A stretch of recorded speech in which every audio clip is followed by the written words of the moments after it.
எங்க படத்தை சப்போர்ட் பண்ணதுக்கு நீங்க இங்க வந்திருக்கிறதுக்கு ரொம்ப நன்றி. அண்ட் ரங்கநாயகி, நான் பண்ண கதாபாத்திரத்துல இது ஒரு வேறுபட்ட கதாபாத்திரம். நான் வந்து எல்லா ப்ரெஸ் மீட்லயும் இதுதான் சொல்றேன், அந்த மாதிரி சேலஞ்சிங்கான கேரக்டர்ஸ் தான் எனக்கு வருது. எனக்கு இந்த வாய்ப்பு தந்த Vijay Moolan sir and Moolan pictures and Krishna sir, Aravind sir and Madhavan sir கூட நடிக்கணும்னா யாருக்கு தான் பிடிக்காது. ஸோ ஐ வாஸ் லைக், நான் அப்பா சார் கூடயும் நடிச்சிட்டேன், மாதவன் சார் கூடயும் நடிச்சிட்டேன், என்னோட மின்னலை மூமெண்ட்டை வாழ்ந்துட்டேன். ஸோ எனக்கு ரொம்ப சந்தோஷம். நான் அப்கோர்ஸ் சத்யராஜ் சார் கூட நான் இந்த படம் பண்ணிட்டேன், அடுத்த படமும் அவர் கூட பண்றேன், அதுவும் எனக்கு ஒரு பெரிய சந்தோஷம். அதித்தி நானும் பேக் டு பேக் ஃபிலிம்ஸ் பண்றோம். எல்லாருக்குமே கண்டிப்பா ஜிடிஎன் ரொம்ப பிடிக்கும். என்டையர் டீமே கண்டிப்பா இது ஒரு டெக் ரெவல்யூஷனுக்கு முன்னாடி ஒரு விஷனரி சேஞ்ச் எவ்ரி திங். அதுதான் இந்த untold story of GD Naidu. எல்லாரும் கண்டிப்பா தியேட்டர்ல August 7th போய் படம் பாருங்க. நன்றி, தேங்க்யூ.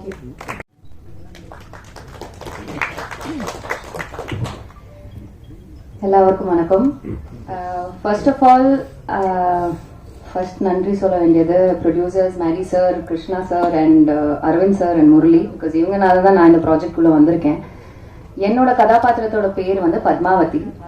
இவங்க வந்து வேற ஒரு எராலேருந்து வராங்க. இவங்களோட பெர்ஸ்பெக்டிவ்லேருந்து தான் இந்த படம் ஆரம்பிக்குது. ஸோ இவங்க வழியாக ஜிடி நாயுடு அவர்களோட கதையை வந்து இவங்க ஓப்பன் பண்ணுறாங்க.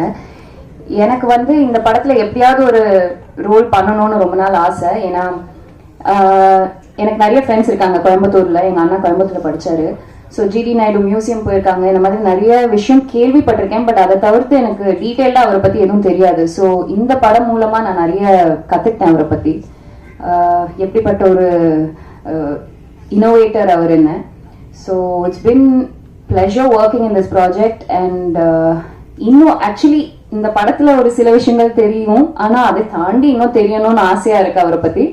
ஸோ எல்லாரும் August 7th தியேட்டரில் வந்து பாருங்க. கண்டிப்பாக நீங்கள் எல்லாருமே வந்து இப்படி மைண்ட் ப்ளோன் ஹை, you will be like, oh my God, இது என்ன இப்படியெல்லாம் பண்ணியிருக்காரு அந்த மாதிரி உங்களுக்கு தோணும். So thank you everyone for making this magnificent movie and bringing it to the people, and watch it in the theatre on August 7th. Thank you.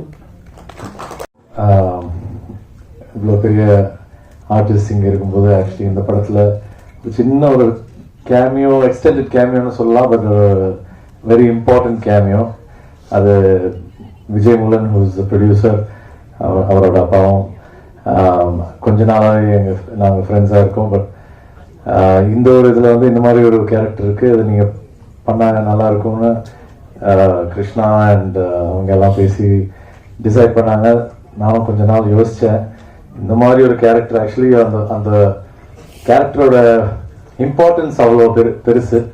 So அது பண்ணுறதுக்கு ஒரு சர்டன் ஒரு தகுதி வேணும். ஒரு ஆஸ் அன் ஆக்டர் நான் ஒரு பயங்கரமான ஒரு ஃபிலிம் பஃப். ஸோ இந்த மாதிரி விஷயம் பண்ணும்போது அது பர்ஃபெக்டாக பண்ணலைன்னா சரியாக வராதுன்னு நினச்சி கொஞ்ச நாள் தயங்கினேன். பட் அதுக்கப்புறம் கன்வின்ஸ் பண்ணாங்க, அதுக்கப்புறம் நம்ம பண்ணிட்டோம்.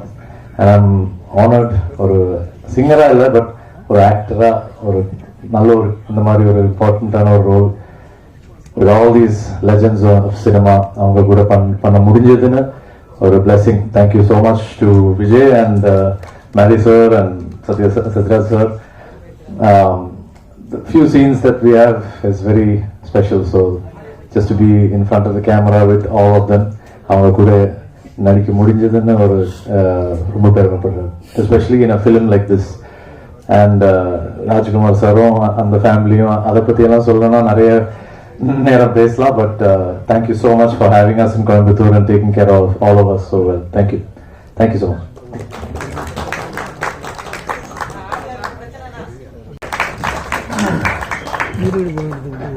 பத்திரிகை நண்பர்களுக்கும் ஊடக நண்பர்களுக்கும் என்னுடைய முதற்கண் வணக்கத்தை தெரிவிச்சுக்கிறேன்.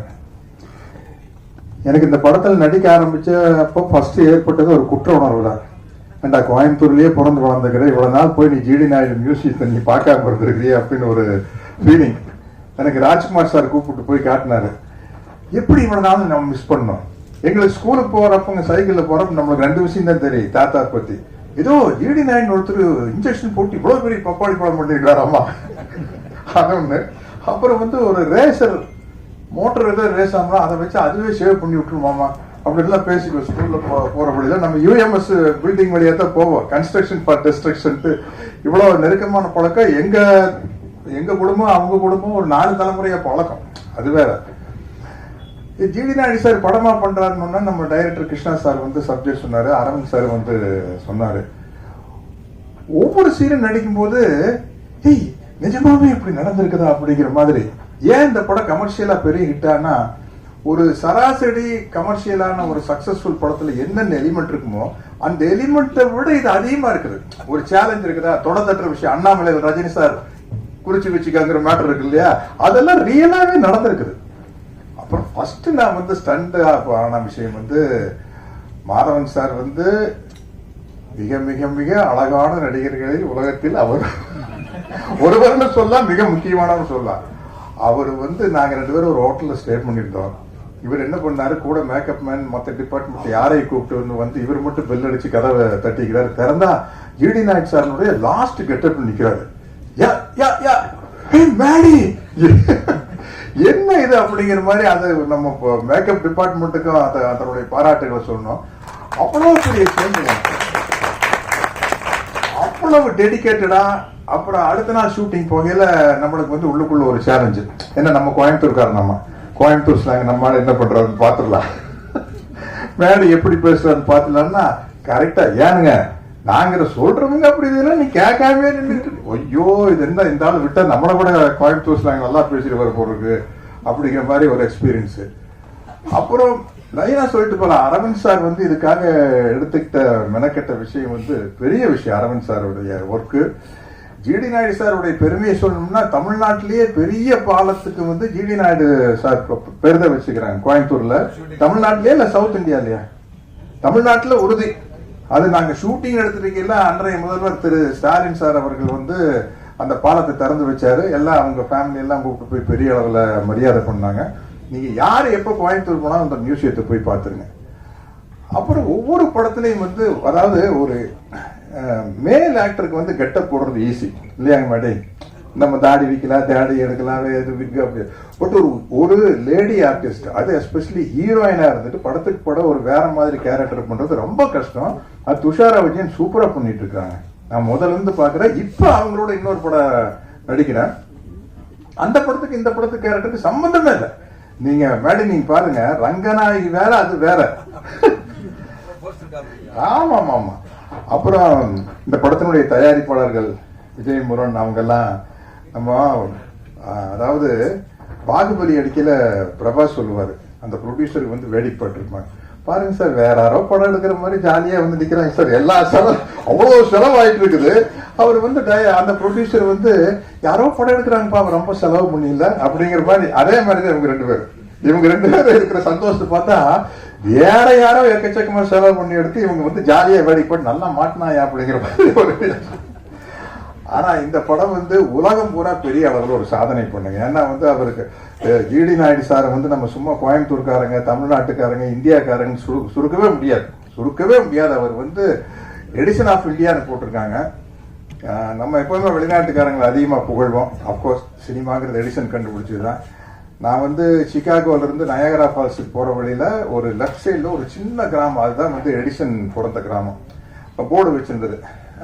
எனக்கு ரொம்ப விஞ்ஞானிகளை மதிக்கணுங்கிற ஒரு எண்ணம் இருக்குது. ஒன்னா அந்த கிராமத்துக்குள்ள போனா அவருடைய கண்டுபிடிப்புகளை எல்லாம் வச்சுக்கிறாங்க, எடிசனுடைய கண்டுபிடிப்புகள் எல்லாம். அதை பார்த்துட்டு நம்ம ஜிடி நாயுடு சார் மியூசியத்தை வந்து ராஜ்குமார் சார் கூப்பிட்டு போய் காட்டினாரு. இது வந்து அதை தாண்டின விஷயம், உண்மையில சொல்றேன். நம்ம எல்லாரும் காலரை தூக்கி விட்டுக்கலாம், அதை தாண்டின விஷயம். அத வந்து நம்ம மேடி அவர் எடுத்து நடிச்ச விதம் என்ன, நிறைய ஸ்டேஜஸ் இருக்குது. ஒரு கிட்டத்தட்ட 25 வயசுல ஆரம்பிச்சு அவருடைய டெத்து வரைக்கும் போது எல்லாமே வந்து வித்தியாசமான கேரக்டர்ஸ். இந்த மாதிரி ஒரு பயோபிக்கை வந்து கிருஷ்ணா மாதிரி டைரக்டர்னால தான் அதை டிசைன் பண்ண முடியும். ரொம்ப ரொம்ப கஷ்டமான விஷயங்க. அதை சொல்லி அந்த குடும்பத்துல அப்ரூவல் வாங்கி. எனக்கு இதுல வந்து ராமையா பிள்ளைன்னு ஒரு கேரக்டர். நான் கேரவானில் உட்காந்துருக்கிறேன். என்கிட்ட அஸ்வின் வந்து சொன்னாரு, சார் ராமையா பிள்ளை ஃபேமிலி உங்களை பார்க்க வந்துருக்காங்க, அவர் பேரன் வந்திருக்காருன்னு. நான் பேரன்னா நானா நினைச்சிட்டு ஒரு 10 வயசு போய் ஆஃப் பேண்ட் போட்டுட்டு இருப்பாரு அப்படின்னு. வெளியில வந்து பார்த்தா அவரு கிட்டத்தட்ட 50 வயசு ஆச்சு, 65 வயசு 70 வயசு இருக்கும். அவர் வந்து சார் நான் தான் ராமையா பிள்ளையுடைய பேர அப்படின்னா, அதுதான் என்னுடைய அந்த கேரக்டர் ராமையா பிள்ளைன்னு. அப்புறம் அவரு சொல்றாரு, சார் ராமையா பிள்ளை வந்து உங்க பெரியப்பா கிட்ட கணக்கு பிள்ளையா இருந்தார் சார், அவரு தான் சார் ஜிடி நாயுடு சார் கிட்ட சேர்த்து விட்டாரு எங்க தாத்தாவை அப்படின்னாரு. அவ்வளவு நெருக்கமான சீன்ஸு. இன்டர்வல் பிளேஸ்மெண்ட் சீன் எல்லாம் தெரிச்சிடும். இந்த இடத்துல வந்து என்னுடைய நண்பர் ஜெயராம் இல்ல பின்னி பெடல் எடுத்திருக்காரு. அத்தனை பேரும் வந்து எக்ஸ்ட்ரானரியா பண்ணியிருக்கேன். அதித்தி காம்பினேஷன் எனக்கு இல்லை, அதனால கரெக்டா என்ன சொல்றதுன்னு தெரியல. இந்த படம் வந்து கமர்ஷியலா பயோபிக்லயே வந்து மிகப்பெரிய வெற்றி அடைய அப்படிங்கிற நம்பிக்கை இருக்குது. இந்த படத்துல நானும் இருக்கிறேன் அப்படிங்கிறது எனக்கு ரொம்ப மகிழ்ச்சியாகவும் ரொம்ப பெருமையாகவும் இருக்குது. இந்த படம் இவ்வளவு கிராண்டா வந்ததுக்கு ரொம்ப முக்கியமான காரணம் ராஜ்குமார் சாருடைய, இடி நாடி சாருடைய ஃபேமிலி சப்போர்ட் தான். ஏன்னா இப்ப நீங்க பார்த்த காருகள்லாம் இருக்குது, இந்த காருக இந்த எக்யூப்மெண்ட்டுக்கெல்லாம் நம்ம எங்க போறது? ஆர்ட் டிபார்ட்மெண்ட்ல சொல்லி செய்யறதுனா பெரிய விஷயம். அந்த ஒரு ஆஸ்டின் ஒன்று பறந்து போங்க, நான் இருக்கிறேன் சார், என்ன சார் ஆன்டிக் காருக்கு வந்து விலையே இல்லை, நம்ம சொல்றதுதான் விலை சார். என்ன சார் ஆஸ்டின் எல்லாம் பறக்க விட்டுருக்கீங்க, இது என்ன சார் சிஜியா ஏஐயா சார்? சார் ஒரிஜினலா விட்டோம் சார் அப்படிங்கிறாரு. அதே மாதிரி ஜெர்மன்ல அந்த பெரேடு நடக்கும், பெரேடு நடக்குது. அந்த நான் கேட்ட அரவிந்த் சார் கிட்ட, சார் இது என்ன சார் சிஜியா ஏஐயா அப்படின்னு. இல்ல சார் புதுசா ஒரு டெக்னிக் வந்துட்டு ரந்தனையை சேர்ந்து விட்டு அதுக்கு பேர் ஹைபிரிட் சார் அப்படின்னாரு. இப்படி பல டெக்னிக் வந்து இந்த படத்துல புதுசா எப்படி ஜிடி நாயுடு அவர்கள் வந்து பல புதுமையான விஷயத்தை கொண்டு வந்தாரோ அது மாதிரி இந்த படம் வந்து பல புதுமையான விஷயங்களை கொண்டு வந்திருக்குது.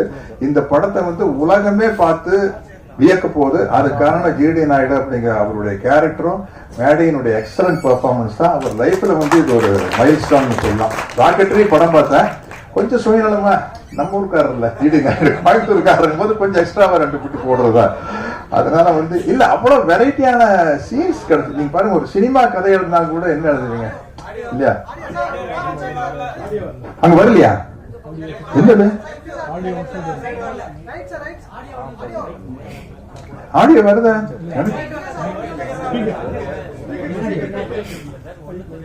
ஓஹோ அப்படியா, சரி சரி சரி சரி. அது அடுத்தது நம்ம முக்கியமான ஆளு மேடி பேசுறதுக்குள்ள கரெக்ட் பண்ணிடுவாங்க. இந்த படத்தை பார்க்கறதுக்காக நானும் வெயிட் பண்ணிட்டு இருக்கிறேன்.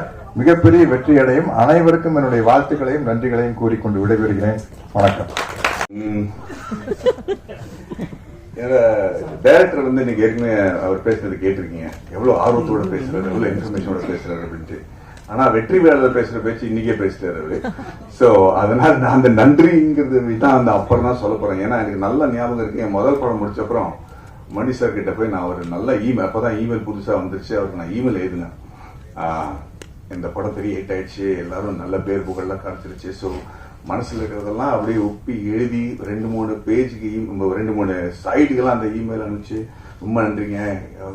ஒரு பெரிய ப்ரொடியூசரில் கூட தான் மகளிங்க இந்த மாதிரி ஒரு இன்ட்ரடக்ஷன் கொடுக்க முடியாது அப்படின்னு நிறைய விஷயங்கள் எழுதினேன்.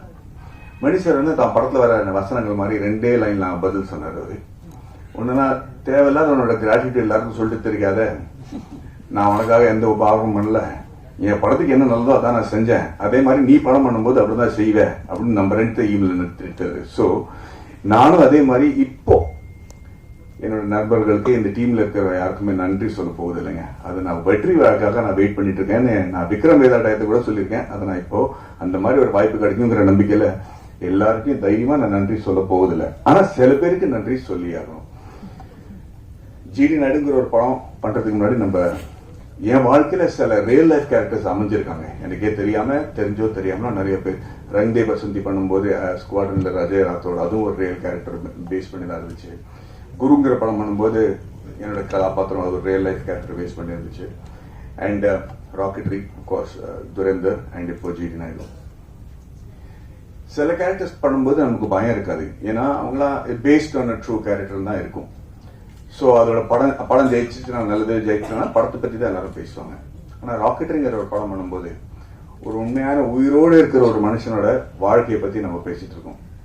படத்தை நம்ம சரியாக எடுக்கலன்னு வச்சுக்கலாம், ஏற்கனவே இருக்கிற பிரச்சனைக்கு அது அதிகமான ஒரு பிரச்சனை ஆகிறதுக்கு வாய்ப்பு இருக்கு. அதனால நான் ஏன் நன்றி சொல்ல விரும்புறேன்னா, முதல்ல GD Naidu sir, Rajkumar sir, Gopal sir, அந்த ஃபேமிலிக்கு. ஏன்னா இவங்க வந்து எங்களுக்கு வெறும் ஒரு படம் பண்றதுக்கு வாய்ப்பு கொடுக்கல, ஜிடி நாயுடுன்னு ஒரு கதாபாத்திரத்தை பத்தி உலகத்துக்கு சொல்றதுக்கு ஒரு வாய்ப்பு கொடுத்துருக்காங்க. அது நம்ம கரெக்டா பொறுப்போட எடுத்துட்டு போய் சொன்னாதான் அவரை பத்தியான நல்ல விஷயங்கள் மக்களுக்கு தெரியும். அந்த படத்தை நம்ம சொதப்பிட்டோம்னா அது வந்து பாதிக்கக்கூடிய லெவல்ல இருக்கும். அதை நான் இப்பவே சொல்லிடுறேன். அதனால அந்த பயத்திலையும் அந்த மரியாதையோடையும் தான் எல்லாருமே இந்த படத்துல வேலை செஞ்சிருக்காங்க. ஏன்னா we cannot afford to be wrong or inaccurate about such an impossibly unbelievable character like G.D. Naidu. So we took that very seriously. Sir, thank you very much for trusting us with the reputation of this man, and I hope that we do justice by him.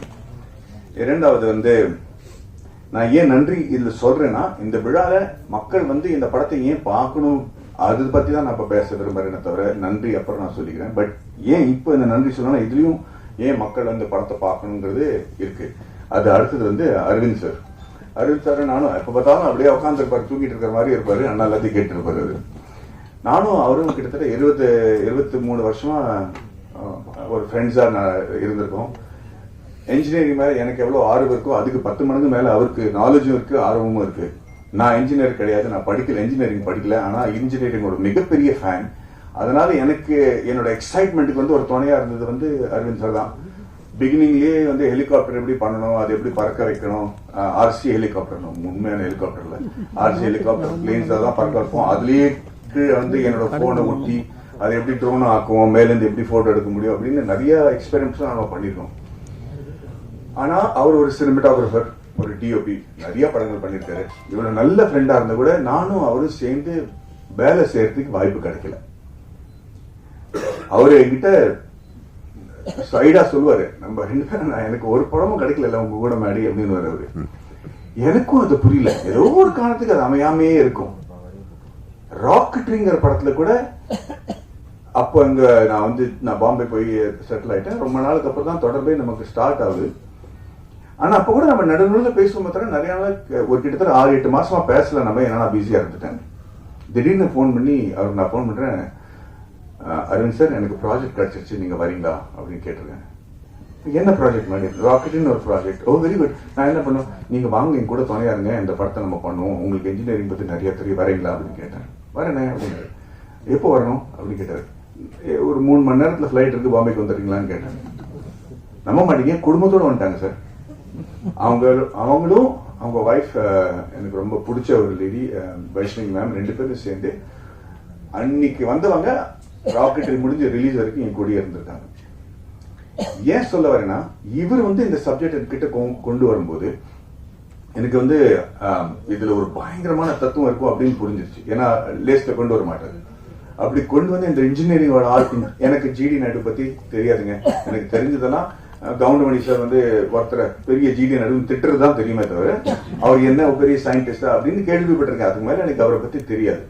அதுவே ஒரு பயங்கர குற்றுணர்ச்சியோட தான் நான் வந்து இப்ப feel பண்றேன். ஏன்னா Aravind sir இந்த ஆளை பத்தி சொல்லும் போது எனக்கு ரொம்ப நான் ரொம்ப பிரமிச்சு போயிட்டேன். சரி, இவரை பத்தி ஏன் மக்களுக்கு தெரியல அப்படிங்கிறது. இந்த படத்தோட நோக்கமே வந்து ஜிடி நாயுடுன்னு ஒரு ஆளை பத்தி நம்ம தமிழ் சிலபஸ்ல ஒரு சாப்டர் இருக்கணுங்கிற போராட்டம் தான்.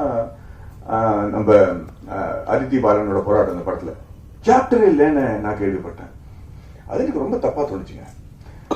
அண்ட் அதுக்கப்புறம் இந்த கதை எப்படி நடந்துச்சு, யார் என்ன பண்ணாங்கன்னு ஏற்கனவே எல்லாரும் பேசியிருக்கிறாங்க. பட் அதுக்கு என்ன the root cause of me getting involved with this project எனக்கு ஒரு பாம்பு புல் மாதிரி பிடிச்சா விட்டுற மாட்டேன். ஸோ இது வச்சா உடனே சர்ச்சா மாட்டேன் லெவலுக்கு போயிடுவேன். அதுதான் இந்த படத்துல எனக்கு நடந்துச்சு. ஏன்னா அந்த கதை கேட்ட உடனே ரியலைஸ் இந்த ஆளை பத்தி ஏன் மக்களுக்கு தெரியல, ஏன் நம்ம இந்த மாதிரி ஒரு மிகப்பெரிய மேதையை வந்து நம்ம பொத்தி வச்சிருக்கோம், யாருக்குமே ஒண்ணு தெரியாது. சத்யராஜ் சார் சொன்ன மாதிரி வெளிநாட்டுல போய் ஒரு சின்ன பாறாங்கல்லுக்கு ஏதாவது ஒரு டிஸ்கிரிப்ஷன் கொடுத்து அதை வந்து ஒரு டூரிஸ்ட் அட்ராக்ஷன் ஆக்கி வச்சு கொண்டாடிடுவாங்க ஒரு கிராமத்துல. நம்ம போயிருக்கோம் நிறைய வாட்டி பார்த்து, என்னடா இதுல இந்த மாதிரி நம்ம நாட்டுல மூளைக்கு மேல இருக்கு, இப்படி பெரிய டூரிஸ்ட் அட்ராக்ஷனா பண்ணி வச்சிருக்காங்களே நம்ம நிறைய வாட்டி யோசிப்போம். ஆனா இந்த மாதிரி ஆளுங்க நம்ம கிட்ட இருக்காங்க, அவங்கள பத்தி தெரியாம இருக்கிறது ரொம்ப பெரிய விஷயம். சோ அவரை பத்தி ஏன் தெரியணும்?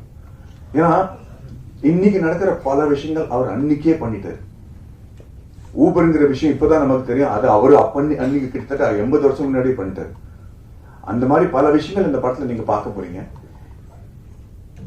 இத பத்தி இப்ப நீங்க அப்படி திரும்பி பின்னோக்கி பார்க்கும்போது இவரை பார்த்து தான் இவங்க கத்துக்கிட்டாங்களா, பில்கேட்ஸ் இவரை பார்த்து தான் கத்துக்கிட்டாரா அப்படிங்கிற ஒரு ஃபீலிங்கே நமக்கு வரும். ஏன்னா அவர் பில்கேட்ஸ் செஞ்ச பல விஷயங்கள் இவர் செஞ்சிருக்காரு. ரெண்டாவது, நானும் கிருஷ்ணகுமார் என்ன முடிவு பண்ணோம்னா, கதையில இது வரைக்கும் அவரை பத்தி ஏற்கனவே தெரிஞ்ச விஷயங்கள்லாம் நம்ம சொல்ல போறது இல்லை. ஏன்னா அவரை பத்தி தெரிஞ்ச இவர் இன்வென்டரா இருக்காரு, இவ்வளவு விஷயங்கள் இன்வென்ட் பண்ணாரு, அதெல்லாம் பெரிய படத்துல ஒரு 10% தான். ஆனா இவர் என்ன மாற்றங்கள் கொண்டு வந்து முயற்சி செஞ்சாரு, அந்த மாற்றங்கள் இஸ் இன்கிரெடிபிள்ங்க. ஃபீமேல் எஜுகேஷனாக இருக்கட்டும், எஜுகேஷனல் ரிஃபார்ம்ஸாக இருக்கட்டும், அக்ரிகல்ச்சராக இருக்கட்டும், பாலிடெக்னிக்ங்கிற ஒரு வார்த்தை என்னன்னு இவரால தான் நமக்கு தெரியுது. பாலிட்டிக்கை இன்வென்ட் பண்றதே இவர் தான் ஒரு சுச்சுவேஷன். அப்படி ஸோ அந்த மாதிரி இருக்கும்போது ஏன் இவரோட கதையை பொத்தி வச்சிருக்காங்கிறது எனக்கு புரியல. அண்ட் தென் முழு கதை கேட்கும் போது நான் மறந்துட்டேன். இன்னைக்கு இருக்கிற ஸ்டார்ட் அப்ஸ், இப்ப நிறைய பேர் நம்ம நாட்டுல சின்ன சின்ன லேடிஸ் எல்லாம் வந்து ஊர்காய் வித்து அப்பளம் பண்ணி வித்து பல லட்சம் ரூபாய் மாசத்துக்கு சம்பாதிக்கிறாங்க. Because they started their own enterprise. அது ஸ்டார்ட் பண்ணி ஒரு ப்ராடக்ட் இருக்கிறது மட்டும் இல்லை, அதை எப்படி பாதுகாப்பா வச்சுக்கிறது, அதோட கம்ப்ளைன்ஸ் என்ன, how to you start the company, how do you do the taxation, how do you do the compliance, quality control, இதெல்லாம் பண்ணி how do you start a bank account, how do you get this money in your account, how do you sell it online, இதெல்லாம் படிக்காதவங்க பண்ணிட்டு இருக்காங்க. and சத்தியமா சொல்றேன், they are earning in lakhs of rupees. But அவங்களோட அந்த ஊர்கா செய்யற திறமைக்கு தவிர இந்த ஆண்டர்பிரினர்ஷிப் எப்படி பாதுகாப்பா வச்சுக்கணும், எது இந்த கம்பெனி நம்ம கிட்ட யாரும் எடுத்துட்டு போக கூடாது, இந்த மாதிரி பல விஷயங்கள் இருக்கு இல்லையா, அதெல்லாம் அவர் அப்பவே செஞ்சு வச்சிருக்காரு. அண்ட் இன்னைக்கு ஜிடி நாயுடு நம்ம அன்னைக்கே கொண்டாடி இருந்தோம்னு வச்சுங்களேன். அன்னைக்கு வந்து முதல்ல வெள்ளைக்காரங்க வந்து அவங்கள ஸ்டாப் பண்ணாங்க, அவருக்கு கிடைக்கக்கூடிய மரியாதை கொடுக்கல, அவங்களுக்கு கிடைக்கக்கூடிய அவர் சக்சஸ்ஃபுல் ஆகுறதுக்காக நடுவில் நின்னாங்க.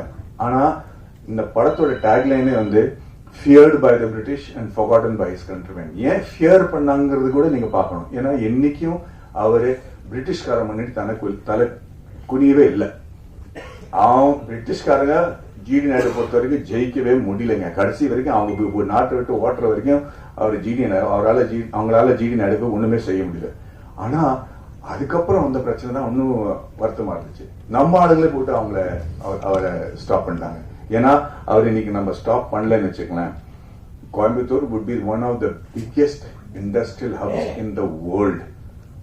அந்த காலத்திலேயே ஒரு மிகப்பெரிய கம்பெனி கோயம்புத்தூருக்கு வந்து இன்னைக்கு கோயம்புத்தூரோட கதையை வேறையா இருந்திருக்கும், இந்தியாவோட கதையை வேறையா இருந்திருக்கும். அந்த காரணத்துக்காக தான் இந்த படம் பார்க்கறது இம்பார்ட்டன்ட்டுங்க. ஸோ ஐ எம் செகண்ட்லி ஒரு ரெண்டாவது நன்றி நான் சத்யராஜ் சார், ஜெயராமன் சார் ரெண்டு பேருக்கும் சொல்லணும். பிகாஸ் அவங்க ரெண்டு பேரும் மேலைங்க. ஒரு சின்ன குழந்தையோட ஆர்வம் எப்படி இருக்கும் தெரியுமா, ஒரு புதுசாக தான் பார்க்கும்போது, ஒரு ஜூக்கோ சர்க்கஸோ போகும்போது அந்த கண்ணில் ஒரு ஆர்வம் இருக்குல்ல, அதுக்கு மேல இருக்க ஆர்வத்தோடையும் எனர்ஜிலையும் செட்ல வந்து என்னைக்குமே நம்ம இவ்வளவு பெரிய எக்ஸ்பீரியன்ஸ்ட் ஆர்டிஸ்டுங்க அப்படின்னு காட்டாம எல்லாருக்கும் ஒரு இடம் கொடுத்து, எந்த சீன்ல பக்கத்துல கம்முன்னு நிக்கணுமோ அந்த சீன்ல பக்கத்துல கம்முன்னு தான் நிக்கிறாங்க. ஒரு இந்த மாதிரி சீனியர் ஆர்டிஸ்டுக்கு அந்த மாதிரி ஒரு மெச்சூரிட்டி பார்த்தோன்னா நம்ம எல்லாருமே செட்ல புரிஞ்சுக்கிட்டோம். This is what commitment level means. So உங்க வயசுல கூட நான் இந்த மாதிரி கமிட்டடா இருக்கணுங்கிற ஒரு வேண்டிகளோட நான் உங்களுக்கு நன்றி சொல்றேன் சார்.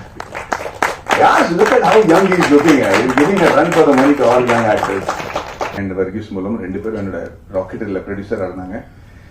இந்த படம் பண்ணும்போது பல வாட்டி எனக்கு வந்து நான் உள்ள போயிட்டுனா வெளியே வர முடியாதுன்னு எனக்கு தெரியும். ஆனா எனக்கு நம்பிக்கைன்னு ஒண்ணு கொடுக்கறதுக்கு ஏன் இல்லாம இருக்கிறதுக்கு காரணம் என்னன்னா, எனக்கு புரியல ஏன் இந்த ஆளை பத்தி யாருக்கும் தெரியல அப்படிங்கறது. நான் நிறைய ஆராய்ச்சி பண்ணிட்டு இருந்தேன், அதுக்கு டைம் ஆயிட்டு இருந்துச்சு. அண்ட் நிறைய வாட்டி நான் விஜய் டெசனா Vijay I sure you want to do this film, I sure you want to do this film அப்படின்னு கேட்டிருக்கேன். எனக்கு என் மேல எவ்வளவு நம்பிக்கை இல்லையோ அதை விட பல மடங்கு அதிக நம்பிக்கை விஜய்க்கு என் மேல இருந்திருக்கு. அதுக்காக ரொம்ப நன்றி விஜய், தேங்க்யூ மேம். என்னை பத்தி என்னையே வந்து கத்துக்க வச்சுட்டாரு. ஸோ ஐம் அண்ட் அதுக்கு காரணம் the reason I'm saying is, ஏன் இந்த படம் பண்ணக்கூடாதுன்னு நான் சொல்லிட்டு இருக்கிறதுக்கு காரணமே இதுதான்.